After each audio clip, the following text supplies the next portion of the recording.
Shpesh problemi mund të jetë shumë i vogël, por mënyra se si ke nevojë me u ndëgju, mund të arrisë mendimin edhe ta bëjë një problem shumë më të madh në mendjen tënde. Një i ndëgjuar profesional dallon me një të ndëgjuar gjykues. Dhe këto po du me sqaru shumë mirë.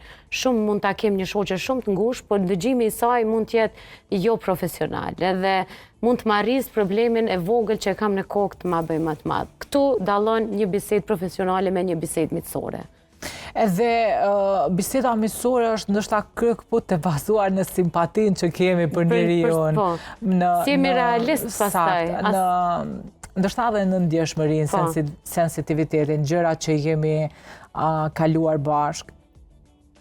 Të dëgjuarit profesional nuk është forme të dëgjuarit për të kthyer përgjigje, është forme të dëgjuarit për të kuptuar, është forme të dëgjuarit për të krijuar ambient që ti të mos ndjesh i gjykuar, i kërcënuar, i paragjykuar, i tepërt ndoshta, se edhe në mjediset shoqërore unë shpeshherë nga fjalët e para që klientët hapen kur janë të stërmbushur, domethënë, dhe vjen ai momenti ku flasin dhe për një moment thotë, kërkoj ndjes se ndoshta të kam bezdisur, sepse të gjithë farefisin ose të gjithë miqtë e mi i kam bezdisur. Domethënë, ja kanë transmetuar këtë ndjesi se nuk e shpik vetë. Dhe mandej e generalizon, thotë në çdo mjedis unë jam i tepërt, i stërmundoj, jam bërë barr e njerëzve të mi dashur e tjera e tjera. Prandaj, domethënë, pjesa e punës klinike është të dëgjuar aktiv, mbështetje në kuptimin njerëzor të fjalës, se nuk ka mbështetje vetëm terapeutike, sepse pa e pas këtë të ndjeshme, pa e pas njerëzore nga ana jote nuk mund ta japësh. Mund të bësh reelsa të tillë në internet, po nuk mund ta japësh të ndjesi. Pastaj për ta relaksuar pak dhe bisedën. Pastaj është shumë e rëndësishme që ti të jesh prezent me njeriun që e ki përballë. Se nganjëherë edhe unë si terapist nuk e kam asnjë fjalë magjike. Nuk e kam asnjë mundësi ndoshta për momentin për të krijuar diçka.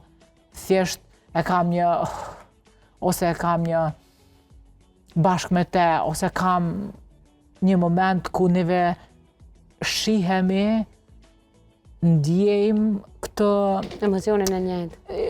Jo vetëm emocionin, ndjejmë këtë ngërçin, sepse mos pari është fiziologjike, se emocionet disi i bllokojmë na, të gjithë i bllokojmë, po është fiziologjike për shembull, se unë kur ndjej ndonjë klient i cili është jashtëzakonisht i shqetësuar dhe vjen këtë, ai të bjen këtë energjinë e ankthit për shembull, e bjen dhe në studio, ose për shembull dikush që ka pjesën e dhimbjes kronike nga ndonjë problemi të çrregullimit personalitetit që manifestohet me dhimbje të jashtëzakonshme shpirtërore.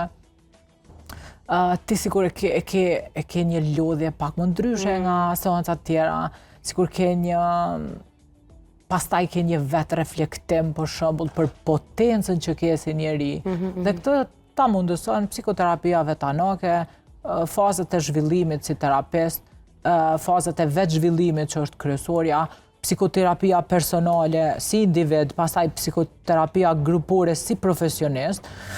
Dhe unë këtu vaqoj hallin klientëve sepse dalin para njerëzve të cilët nuk kanë marrë asnjëherë as terapi personale, as terapi grupore, as terapi medikamentoze, asnjë gjë tjetër.